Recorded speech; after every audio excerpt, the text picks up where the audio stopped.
নবীজির ওই হাদিসটা মনে রাখবেন, আর দুনিয়া সিজনুল মুমিনি ওয়া জান্নাতুল কাফির। দুনিয়াটা মুমিনদের জন্য জেলখানার মতো আর কাফেরদের জন্য বেহেশতের মতো। সুতরাং যারা আজ আনন্দে আছে, উল্লাসে আছে, বিভিন্ন জিনিস নিয়ে উন্মাদে আছে, আপনি আফসোস করবেন না। কারণ আপনাকে আল্লাহ যদি অভাবেও রাখে, বুঝবেন এই দুনিয়াতে আপনাকে দ্বীনের জন্য আল্লাহ নিজে বাছাই করেছেন আর ওকে ছাঁটাই করে দিয়েছেন। আল্লাহ নিজে তোমাকে দ্বীনের জন্য নির্বাচিত করেন, বাছাই করেন। দ্বীনের উপরে চলতে গিয়ে যে বাধা বিপত্তিগুলো আসে, এগুলো আল্লাহ নিজের তরফ থেকে দূর করে দেয়। জোরে বলেন আল্লাহু আকবার।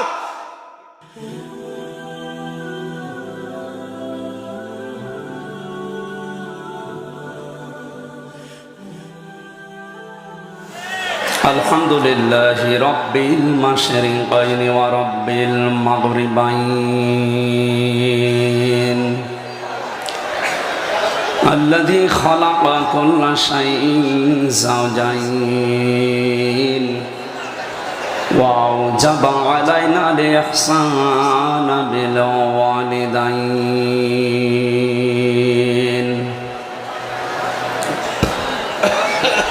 ونشهد أن لا إله إلا الله وحده لا شريك له ونشهد أن سيدنا وحبيبنا ومولانا محمدا عبده ورسوله سيد الكونين صلى الله عليه وعلى آله وأصحابه وأتباعه أجمعين ليلا ونهارا في الطرفين فقد قال الله تعالى في كلامه المجيد وبرهانه التوحيد জবান খুলে পড়েন আউযু বিল্লাহি মিনাশ শাইতানির রাজীম বিসমিল্লাহির রহমানির রহিম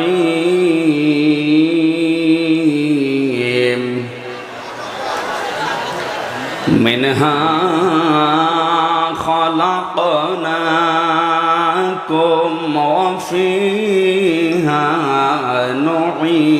نعيدكم ومنها نخرجكم تارة أخرى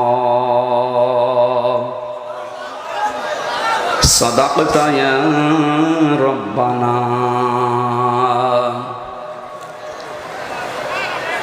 عن أبي هريرة رضي الله تعالى عنه قال قال النبي صلى الله عليه وسلم الدنيا سجن المؤمن وجنة الكافر رواه ابن ماجه وقال تعالى في شان حبيبي إن الله وملائكته يصلون على النبي يا أيها الذين آمنوا صلوا عليه وسلموا تسليما اللهم صل على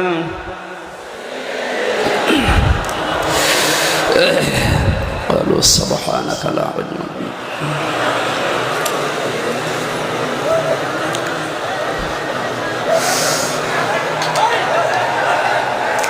بلغ العلا بكماله كشف الدجى بجماله حسنت جميع خصاله صلوا عليه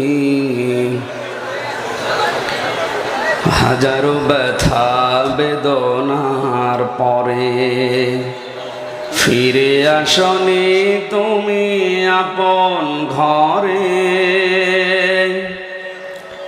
দিনের আলো তুমি ছড়িয়ে দিতে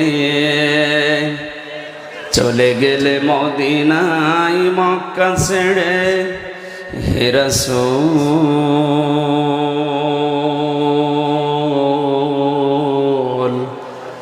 তোমাকে ভুলি আমি কেমন করে হে রাসূল তোমাকে ভুলি আমি কেমন করে হেরার গোহায় তোমারই ধ্যান আসমান থেকে নামে আল কোরআন ভাঙল সবার ভুল তোমারই পরে আসল কোরআনের ছায়া তলে খালিদ ওমর আলী আবু বকর ইসলামী ঝান্ডা নিল যে তুলে আল আমিন তুমি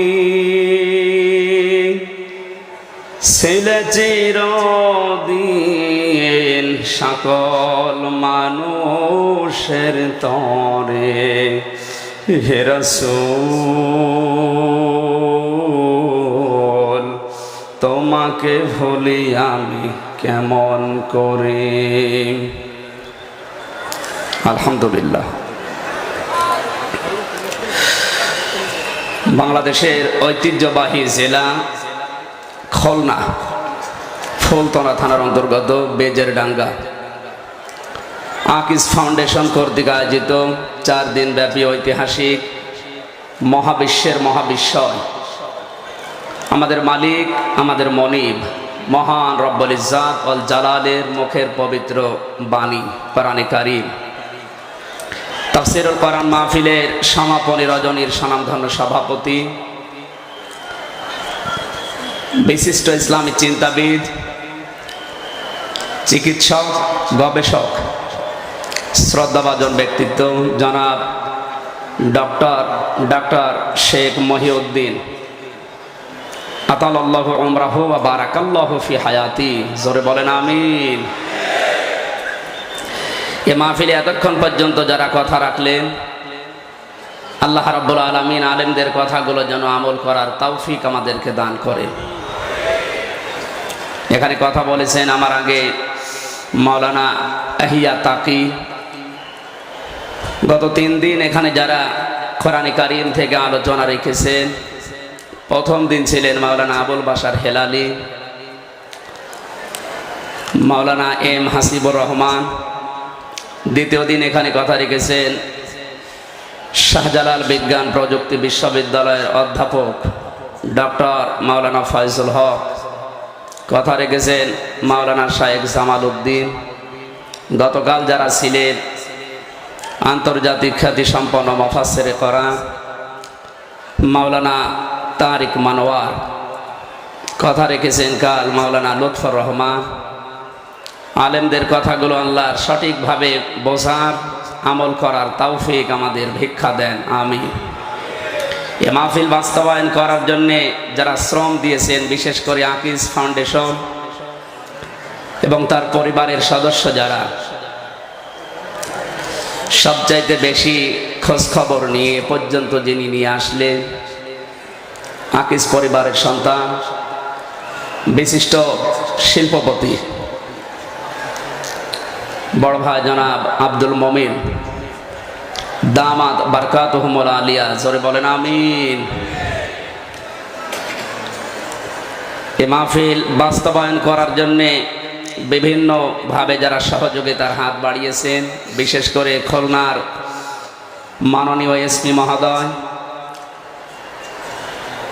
জনাব শফিউল্লাহ আতালাল্লাহু উমরাহু ওয়া বারাকাল্লাহু ফি হায়াতি জোরে বলেন আমিন। এই যে 3 কিলোমিটার পর্যন্ত আমি এখন আসলাম, যারা ফেরেশতাদের মতো গার্ড দিয়ে, ফেরেশতাদের মতো হবে না, ওই রকম ভাবে যারা গার্ড দিয়ে কোরআনের এই অনুষ্ঠান পর্যন্ত আমাদেরকে পৌঁছিয়ে দিলেন, প্রশাসনের এই সম্মানিত সদস্য ভাইরা, মা বাবা স্ত্রী পুত্র ছেড়ে যারা দেশ এবং দেশের দায়িত্ব পালন করে, আল্লাহ যেন তাদের এই দায়িত্ব ইবাদত হিসাবে কবুল করেন। মঞ্চে বসা আছেন আমার শ্রদ্ধাভাজন শ্বশুর মাওলানা সুলতান আহমেদ, অন্যান্য ওলামা একরাম, সামনে বসা মুসলমান ভাইরা, পর্দার আড়ালের সম্মানিতা মা এবং বোনেরা, প্রশাসনের ভাইরা, প্রাণ প্রিয় খুলনা যশোরবাসী, দল মত নির্বিশেষে কোরআনের এই অনুষ্ঠানে যারা আজকে ইবাদত মনে করে এসেছেন, খুশি হয়ে বলেন আলহামদুলিল্লাহ। কিয়ামতের ময়দানে সাক্ষী দেবে মানুষের পক্ষে বিপক্ষে চারটা। কয়টা? প্রথম নম্বরে আপনার মুখের উপরে আল্লাহ মোহর লাগিয়ে দেবে, সেলাই করে দেবে। আল্লাহ পাক বলেন আল ইয়াউমা নাখতিমু আলা আফওয়াহিহিম ওয়া তুকাল্লিমুনা আইদিহিম ওয়া তাশহাদু আরজুলুহুম বিমা কানু ইয়াকদিবুন। সূরা ইয়াসিনের 65 নম্বর আয়াতে আল্লাহ ঘোষণা দিলেন, আজকের এই দিনে তোমার মুখের উপরে আমি আল্লাহ মোহর লাগিয়ে দেব। তুকাল্লিমুনা আইদিহিম, তোমাদের হাত আমি আল্লাহর সাথে এখন কথা বলবে। খুলনাবাসী, এখানে হাত বলতে শুধুমাত্র আমাদের এই হাত না, এই হাত মানে ক্ষমতার হাত। আজকে যারা ক্ষমতায় আছে, এই ক্ষমতার হাত দিয়ে যারা এই তাফসীর মাহফিলটা অনুমতি দিয়ে আদায় করছে, কিয়ামতের দিন ওই ক্ষমতার হাত আল্লাহর সাথে কথা বলবে। আর যাদের ক্ষমতার হাত আল্লাহর কোরআনে বাধা দেওয়ার কাজে নিয়োজিত ছিল, কিয়ামতে ওই হাতও তার বিপক্ষে অবস্থান নেবে।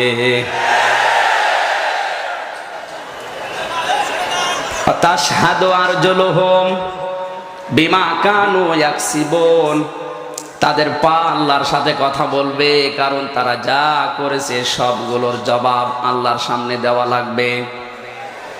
আজকের এই আয়াত থেকে আমরা যেটা নিতে চাই, আমাদের এই হাত, বিশেষ করে এই হাত, ক্ষমতার হাত, টাকা পয়সার হাত, সম্মানের হাত, এগুলো আমাদের পা আল্লাহর দরবারে আমাদের বিপক্ষে যেন অবস্থান না নেয়। জোরে বলেন আমিন। দ্বিতীয় নাম্বার সাক্ষী হচ্ছে ফেরেশতাদ্বয়। আল্লাহ পাক বলেন কিরামান কাতিবিনা ইয়ালামুনা মা তাফআলুন। সূরা তাকবীরের ভেতরে আল্লাহ দিয়েছেন, ইনফিতারের ভেতরে আল্লাহ দিয়েছেন 11 নাম্বার আয়াতে, 12 নাম্বার আয়াতে কিরামান কাতিবিন, দুইজন সম্মানিত লেখক তোমাদের কাঁধে বসে আছে। যা কিছু বলো, এমনকি ইশারা দিয়েও যা বলো, ওইটাও লিখিত হয়ে যায়। মুখে কথা সব সময় বলা লাগে? জবাব দেন। ইশারায় কথা বলা যায় না? যারা ইশারা দিয়েও কোরআনের বিপক্ষে অবস্থান নিয়েছেন, ওইটাও কিন্তু লিখিত হয়ে যাচ্ছে। না জানিয়ে সাক্ষী আপনার বিপক্ষে আবার জাহান্নামে যাওয়ার কারণ হয়ে দাঁড়ায় কিনা। 3 নাম্বারের সাক্ষী হচ্ছে এই যে জমিনের উপরে দাঁড়িয়ে আপনি কোরআনের বিপক্ষে পক্ষে অবস্থান নিয়েছেন। ওয়া আখরাজাতিল আরদু আসকালাহা, সূরা জিলজালের 2 নাম্বার আয়াতে আল্লাহ জানিয়েছেন, এই জমিনের ভেতরে যা আছে সেদিন সব বের করে দেবে। এই জমিন তোমার পক্ষে বিপক্ষে সাক্ষী দেবে। 4 নাম্বারের সাক্ষী তোমার আমলনামা। মোবাইলের ভেতরে আমরা যেটা ছোট্ট বিশেষ করে মেমোরি কার্ড দেখি, আল্লাহ রাব্বুল আলামিন মানুষের গর্দানের ভেতরে একটা মেমোরি কার্ড লাগিয়ে দিয়েছেন। কোরআনে কারীম 1500 বছর আগে মেমোরি কার্ড এ তথ্য দিয়েছে, অথচ বিজ্ঞান সভ্যতার বিকাশ না হওয়ার কারণে আবিষ্কার করতে পারে নাই। এ কিছুদিন আগে মেমোরি কার্ড আবিষ্কার আমরা পেয়েছি। কথা বলেন ঠিক কিনা? আল্লাহ পাক বলেন ইকরা কিতাবাকা কাফা বিনাফসিকা আল-ইয়াউমা আলাইকা হাসিবা। কিয়ামতে তোমার এই মেমোরি কার্ড, তোমার এই কিতাব তোমার সামনে তুলে ধরা হবে। আল্লাহ পাক বলবেন, পড়ো। নিজের হিসাব নিজে করার জন্য তুমি নিজেই যথেষ্ট। তুমি জান্নাতে যাবে না জাহান্নামে যাবে কারো কাছে জিজ্ঞাসা করা লাগবে না। খুলনাবাসী, আজকের এই মাহফিল থেকে এই যে 4টা শিক্ষা, 4টা সাক্ষীর কথা আমরা পেলাম, মহান আল্লাহ যেন এই 4টা সাক্ষী আমাদের পক্ষে দিয়ে দেন। জোরে বলেন আমিন। কোরআনে কারীম উপস্থাপন করার কিছু ধরন আল্লাহ শিখিয়েছেন। এটা তো আর কনসার্ট না, লাভ দিয়ে স্টেজে উঠে উল্টাপাল্টা নাচ দেখিয়ে চলে গেলাম, হবে? কোরআন আপনি উপস্থাপন করবেন কি করে? কারণ এখানে এখন পড়াটা এখন আমাদের ইবাদত হিসাবে গণ্য হচ্ছে। আপনি বসে আছেন, দাঁড়িয়ে আছেন, শ্বাস প্রশ্বাস নিঃশ্বাসে পড়াটাই নেকি। সুবহানাল্লাহ বলতে পারেন না? এখন নেকির এই ময়দানে আপনি কোরআন উপস্থাপন করবেন কি করে?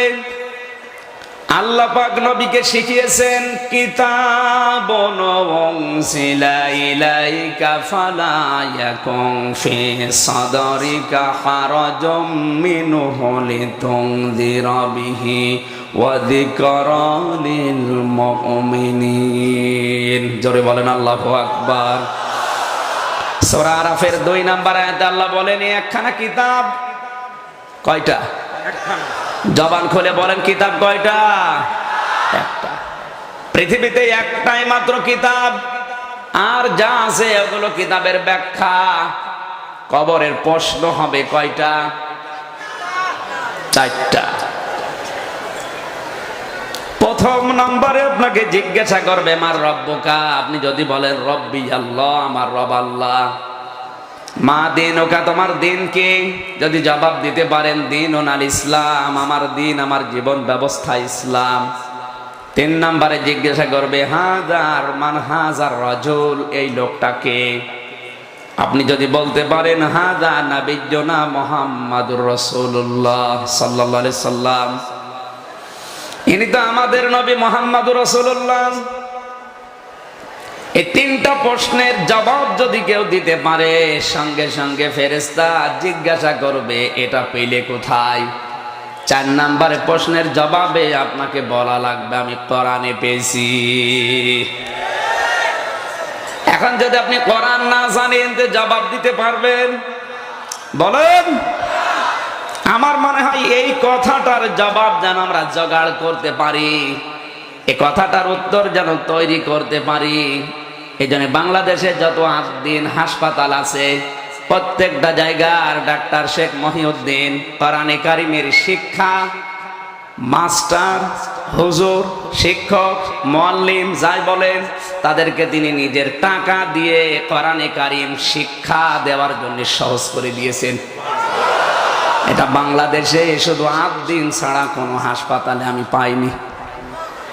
উনি বুঝেছেন জবাব যদি কবরে দিতে হয় তাহলে কোরআন জানা লাগবে, কোরআন পড়া লাগবে, নয়তো 4 নাম্বার প্রশ্নের উত্তর আপনি বলতে পারবেন না। তার এই মহান উদ্যোগে আল্লাহ যেন কিয়ামত পর্যন্ত দুনিয়ায় কায়েম রাখেন। জোরে বলেন আমিন। আমি একটা হাদিস পড়েছি, আল্লাহর নবী জানিয়েছেন পৃথিবীতে কেউ যদি কোরআনের জন্য কিছু করে, যেই সময়, যেই সম্পদ, যেই অর্থ, যেই মেধা, যেই যোগ্যতা কোরআনের জন্য আপনি দুনিয়ায় ব্যয় করবেন, কোরআন প্রসারে প্রসারে কায়েমে, কিয়ামতে ওই সম্পদ, ওই সময়, ওই মেধা, ওই যোগ্যতার জবাব আল্লাহর কাছে দেওয়া লাগবে না। সুতরাং 8 দিন হাসপাতাল থেকে শুরু করে সারা বাংলাদেশের যে যেখানে তাফসীর মাহফিল, ওয়াজ মাহফিলের মাধ্যমে কোরআন প্রসারে প্রসারে শিক্ষায় বিভিন্ন কায়দায় তাদের সম্পদ সময় ব্যয় করছেন, আপনি বিশ্বাস করেন এই সময়টা আল্লাহর দরবারে জবাব দেওয়া লাগবে না।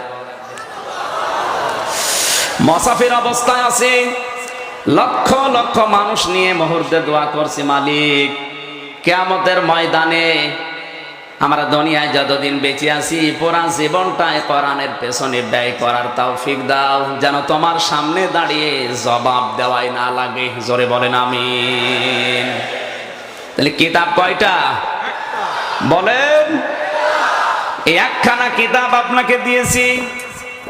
এ কথা বলার পরে আল্লাহ জানিয়েছেন, ফালা ইয়াকুম ফি সাদরিকা হারাজুম মিনহু লিতুনযিরা বিহি ওয়া যিকরা লিল মুমিনিন।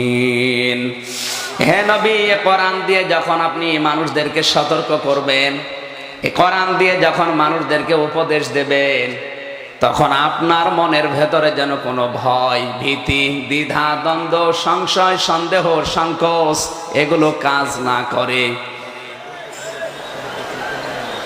কারণ কোরআন মুমিনদের জন্য উপদেশ স্মারক।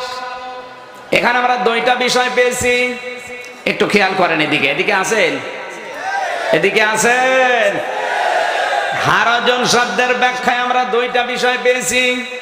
কেন নবীজিকে হারাজন শব্দটা দিয়ে এই আয়াতের মাঝখানে নবীজিকে ইন্ডিকেট করলেন আল্লাহ? আমি এক নম্বরে পেয়েছি, হে নবী, আপনি যখন তাফসির করবেন, ব্যাখ্যা বিশ্লেষণ করবেন কোরআন থেকে, হয়তো অনেক মানুষ আপনার ব্যাখ্যা বিশ্লেষণ না বোঝার কারণে মন খারাপ করতে পারে। এরকম মানুষ দেশে আছে না নেই? দ্বিতীয় নাম্বার, আপনি যখন যোগের জ্ঞানের আলোকে বাস্তবতার নিরিখে সভ্যতার বিকাশ যত হবে ওইভাবে কোরআনের তথ্যগুলো উপস্থাপন করবেন। ওয়ালা ইয়াতুনাকা বিমাসালিন ইল্লা জিনাকা বিল হাক্কি ওয়া আহসানা তাফসীরা। সূরা ফুরকানের 19 নম্বর পারার 2 নম্বর পৃষ্ঠার 1 নম্বর লাইনে 33 নম্বর আয়াতে আল্লাহ জানিয়েছেন, হে নবী, দুনিয়ার মানুষ যখন আপনার সামনে বিভিন্ন সমস্যা নিয়ে আসবে, আপনি কোরআনে কারীম দিয়ে বাস্তবতার সাথে মিলিয়ে ওগুলোর সমাধান বলে দেবেন। আপনি সুবহানাল্লাহ বাড়ি যেয়ে বলবেন।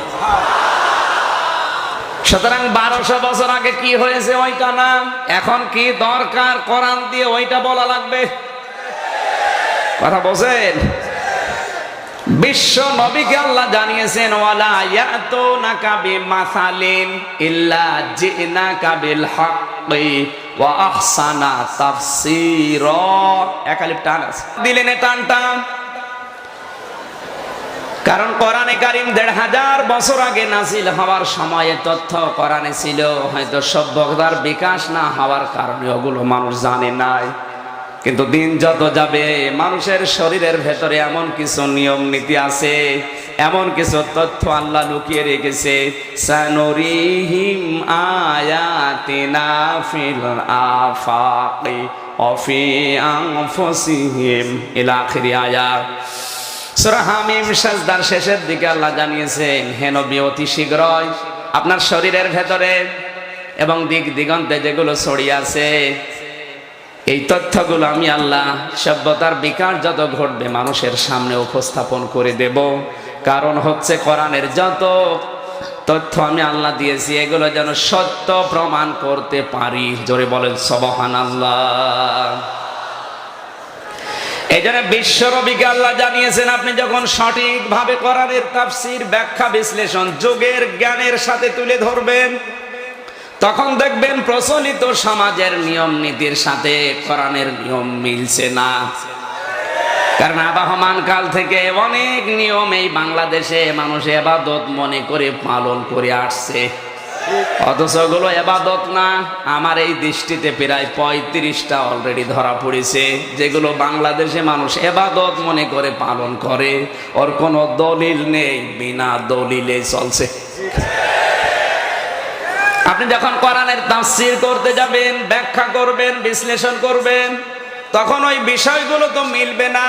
কারণ ওরা বাপ দাদা, ওদের পরদাদার পক্ষ থেকে ওগুলো পেয়েছে। তখন আপনার প্রতি ওরা বিরোধিতা করবে, শত্রুতা করবে, বাধা দেবে, এমনকি হাদিয়া, তোফা, নজর নিয়ে যা দিত ওগুলো বন্ধ করে দেবে। আমার মনে হয় দ্বিতীয় যে অর্থ বললাম এটা বাংলাদেশে চলে না। জবাব দেন। আর এই কারণে আমরা এখন চুপ। আজ হাজারো আলেম, হাজারো খতিব, হাজারো বক্তা সব আমরা চুপ হয়ে গেছি এই কারণে, না জানি আমার নজর নিয়ে আজ হাদিয়া তওফা বেতন ভাতা বন্ধ হয়ে যায় কিনা। নবীকে আল্লাহ এই কারণে সতর্ক করলেন, হে নবী, আপনার মনের ভেতরে যেন কোনো ভয় না আসে, আপনি দ্বিধা দ্বন্দ্বের, সংশয় সন্দেহ সংকোচে পড়বেন না, কোরআনের সঠিক কথাগুলো আপনি তুলে ধরেন। ওয়ালিল হাক্কু মির রাব্বিকুম ফামান শাআ ফালইউমিন ওয়া মান শাআ ফালইয়াকফুর। আপনি সঠিক কথা বলবেন, কোরআনের সঠিক কথা তুলে ধরবেন, যার ইচ্ছা হয় সে কবুল করুক, যার ইচ্ছা হয় সে নাফরমানি করুক। ইন্না আতাদনা লিয-যালিমিনা নারা, আমি জালেমদের জন্য আগুন তৈরি করে রেখেছি। এই জন্য খুলনাবাসী আমাদের উচিত হবে, আমরা যারা আসি কোরআনের সঠিকটা তুলে ধরা, আর আপনার উচিত হবে ওই কথাগুলো শোনার পরে বাড়ি যেয়ে চিন্তা ভাবনা করা। কথা বুঝতেছেন? আমরা যদি এভাবে সঠিকটা না বলতে বলতে কোরআনের হক কথা, সঠিক কথাগুলো চেপে রাখি, গোপন করি, দুনিয়ার কোনো স্বার্থ পেয়ে, হয়তো 10 বছরের ব্যবধানে বাংলাদেশে ইসলাম বলতে শুধু হর্ষাই থাকবে। কথা বুঝতেছেন? কারণ মানুষ 10 বছরের ভেতরে মনে করবে যে ইসলাম মনে হয় এইরকমই। কে? ফাযাক্কির ইন্নামা আনতা মুযাক্কির লাস্তা আলাইহিম বিমুসাইতির। হে নবী, আপনি মানুষকে উপদেশ দিতে থাকেন, আপনাকে আমি উপদেশদাতা বানিয়েছি, আপনাকে আমি দারোগা পুলিশ করে পাঠাইনি যে মানুষ পিটিয়ে হেদায়েত করা লাগবে, দরকার নেই। সঠিকটা তুলে ধরবেন, ওর বিবেক দিয়েছি, ও যদি বিবেকটা কাজে না লাগায় ও আমি আল্লাহর কাছে জবাব দেবে। কোরআনে কারিমে আল্লাহ কঠিন কথা দিয়েছেন সূরা নিসার ভেতরে। আল্লাহ পাক বলেন, মাইয়ুতির রাসূলা ফাকাদ আতাআল্লাহ ওয়া মান তাওয়াল্লা ফামা আরসালনাকা আলাইহিম হাফিজা। জোরে বলেন আল্লাহু আকবার। যে ব্যক্তি রাসূলের ইতাআত করে সে যেন আল্লাহর ইতাআত করে, আল্লাহর অনুসরণ করে। আর যে ব্যক্তি মুখ ফিরিয়ে নেবে, হে নবী, আপনার বক্তব্য শোনার পর আমি আল্লাহ আপনাকে তার সম্পর্কে জিজ্ঞাসা করব না, কারণ তার সম্পর্কে আপনাকে আমি অভিভাবক, হেফাজতকারী বানাইনি, আমি আল্লাহ নিজে ওকে দেখতেছি। জোরে বলেন আল্লাহু আকবার।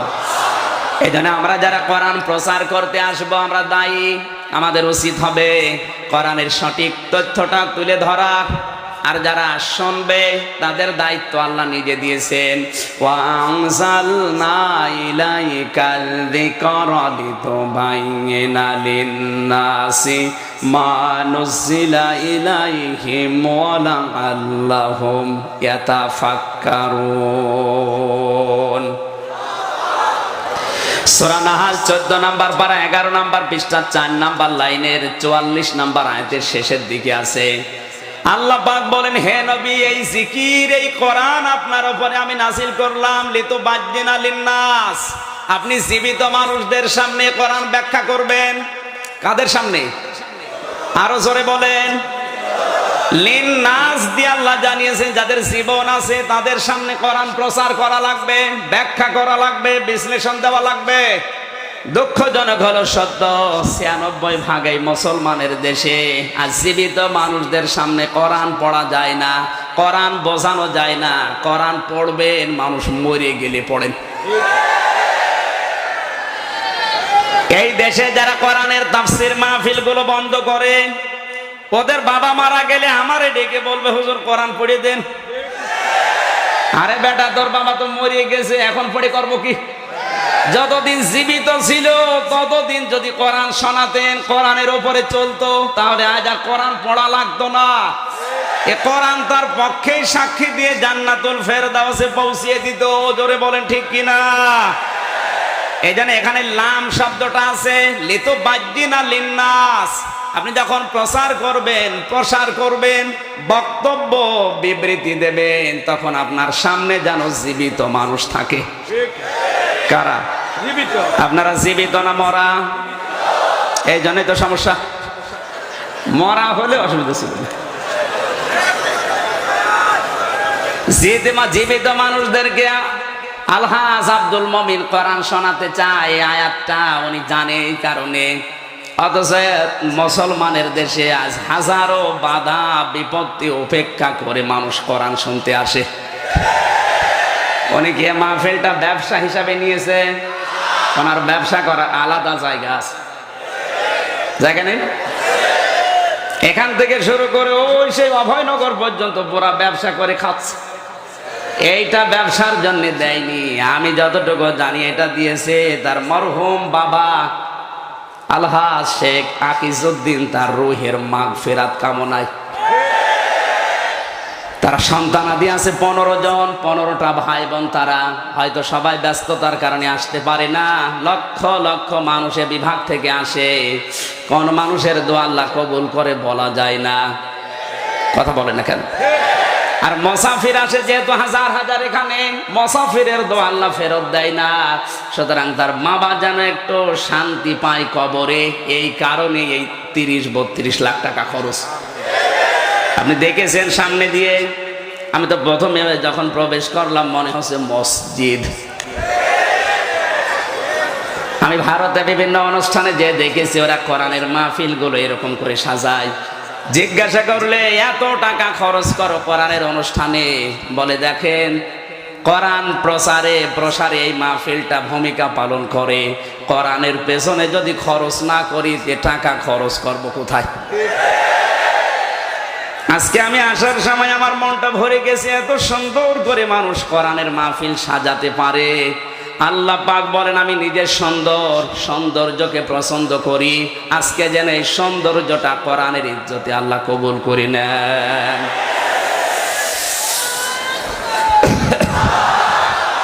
কথা বোঝা লাগবে ভাই। আমরা যারা প্রচার করতে আসি আমাদের সঠিকটা তুলে ধরা লাগবে। কি মরা মানুষের সামনে না জীবিত? সবাই বলেন। আর যারা শুনতে আসে তাদের দায়িত্ব কি?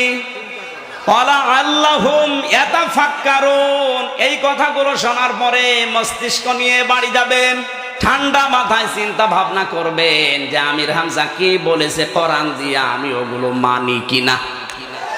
কথা বলেন না কেন? এই জন্য বিশ্ব নবীকে আল্লাহ কোরআন উপস্থাপন করার যে ধরন শেখালেন, আমরা ওই ধরনটা সামনে রেখে আজকে তাফসীর করতে চাই। আল্লাহ যেন তৌফিক দেন, জোরে বলেন আমিন। এই আয়াতের পরবর্তী আয়াতে আল্লাহর একটা তথ্য দিয়েছেন, একটু খেয়াল করে শুনুন।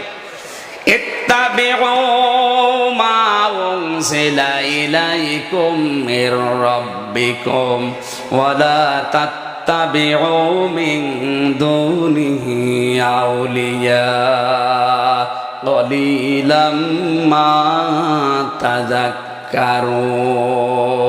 চিৎকার করে বলেন আল্লাহু আকবার। একটু খেয়াল করে শুনবেন এটা। আল্লাহ পাক বলেন তোমরা সবাই মিলে অনুসরণ করো, নাকি আমাদের দুইজনকে বলেছে? কথা বলেন। তোমরা সবাই মিলে অনুসরণ করো মা উনজিলা ইলাইকুম মির রাব্বিকুম, তোমাদের প্রতিপালকের পক্ষ থেকে তোমাদের উপরে যেটা অবতীর্ণ করা হয়েছে।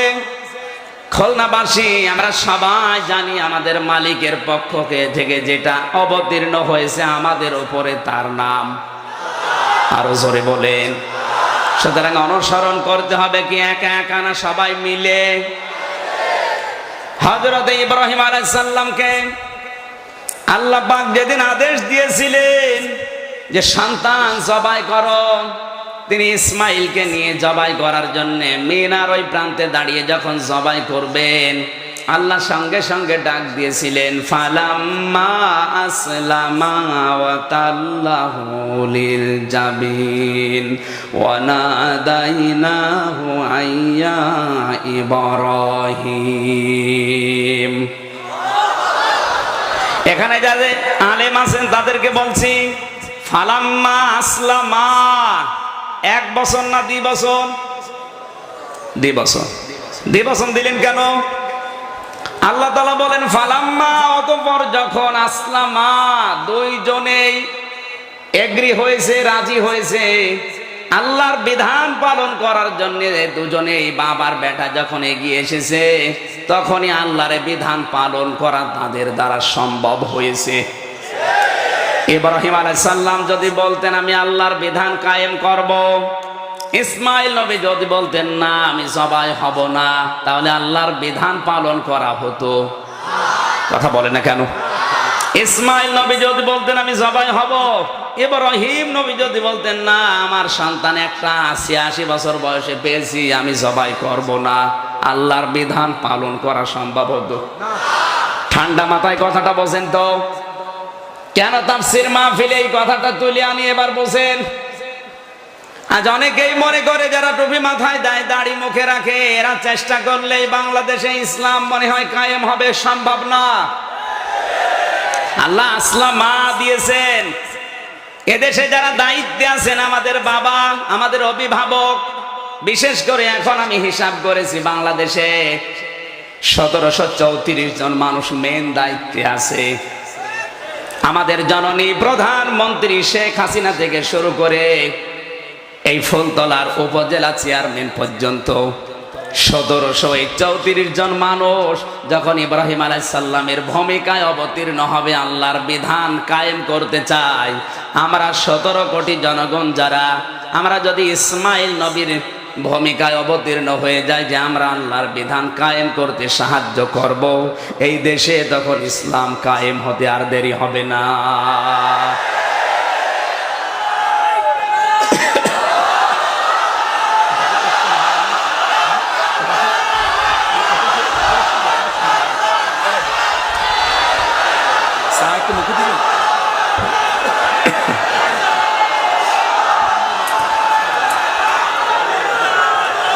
আলহামদুলিল্লাহ ভাই, দরুদ আর সালাম পাঠাই পেশ করি আমাদের নবী, মানবতার মহান শিক্ষক মুহাম্মদুর রাসূলুল্লাহ সাল্লাল্লাহু আলাইহি ওয়াসাল্লামের প্রতি, যার প্রতি একবার দরুদ পড়লে মহান আল্লাহ রহমতের দৃষ্টি নিক্ষেপ করেন ওই বান্দার উপরে 10 বার। আরো জোরে বলেন। কিন্তু দরুদটা হওয়া লাগবে দরুদের মতো। কথা বলেন? আজ হাজারো মানুষ আমরা দরুদ পড়ি যে কথা দিয়ে, ওই কথা আমাদের জীবনে নেই, শুধু মুখ চামড়ার শেষ হয়ে যায়। আপনি যে কথা দরুদে বলেন ওই কথা আপনার প্র্যাকটিক্যাল লাইফে, বাস্তবে আল্লাহকে দেখানো লাগবে যে আমি যা পড়লাম এটা আমার জীবনে আছে। আমরা কি পড়েছি দরুদে, আর দরুদের গুরুত্ব কি? বিশ্বনবী মুহাম্মদুর রাসূলুল্লাহর জীবন থেকে বলছি। নবীজিকে একবার বাহাতের চাকে বাসায় প্রথমে দারোয়ান দাঁড়িয়ে থাকে, এরপরে গার্ড, এরপরে আমাদের রানী। আমাদের শরীর থেকে, আমাদের মুখ থেকে, আমাদের পেট থেকে যে মধুটা নিয়ে আমাদের বাসায় আমরা প্রবেশ করব, 10 ভাগের বেশি মধু কোনো ফুলে ফলে পাওয়া যায় না। এই মধুটা নিয়ে যদি চাকের সামনে কিয়ামত পর্যন্ত দাঁড়িয়ে থাকি, প্রবেশ করতে দেবে না। আল্লাহর নবী বললেন কি করো তাহলে মধু নিয়ে? মৌমাছিরা জবাব দিচ্ছে ইয়া রাসূলুল্লাহ, এই 10 ভাগ মধু আমার মুখের উপরে নিয়ে মুহাম্মদুর রাসূলুল্লাহর নামে একবার দরুদ পড়ি, সঙ্গে সঙ্গে মহান আল্লাহ 10 ভাগ মধুকে 100 ভাগ বানিয়ে দেন। যেই নবীর উপরে দরুদ পড়লে মৌমাছির মুখের মধু 10 থেকে 100 পর্যন্ত হয়ে যায়। আজ আমরা বিশ্বের 175 কোটি নবীর উম্মত, সেই নবীর আদর্শ যদি আমরা মেনে চলি, আল্লাহর নবীর যে ঘোষণা খায়রুল কুরুনি করনি, খায়রুল কুরুনি উম্মতি, খায়রুল কুরুনিন নাস, অবশ্যই তার বাস্তব প্রমাণ পাওয়া সম্ভব। আশা করছি কথার অর্থ আপনি বুঝেছেন। খুলনাবাসী একটু খেয়াল করে শুনবেন এবার। মৌমাছি যখন বাসায় প্রবেশ করতে যাবে, ওর শরীরের দিকে তাকিয়ে যদি এই গার্ড, এখানে যিনি দায়িত্বে আছেন পিউপা বলা হয়, ও যদি দেখে শরীরের ভেতরে কোনো নাপাক জিনিস আছে, সঙ্গে সঙ্গে রানীর কাছে খবর চলে যায়, রানী ওকে আল্লাহ নাপাক জায়গায় বসতে নিষেধ করেছে, কারণ এই মধুটা আল্লাহর বান্দারা খাবে। কে খাবে? জোরে বলেন।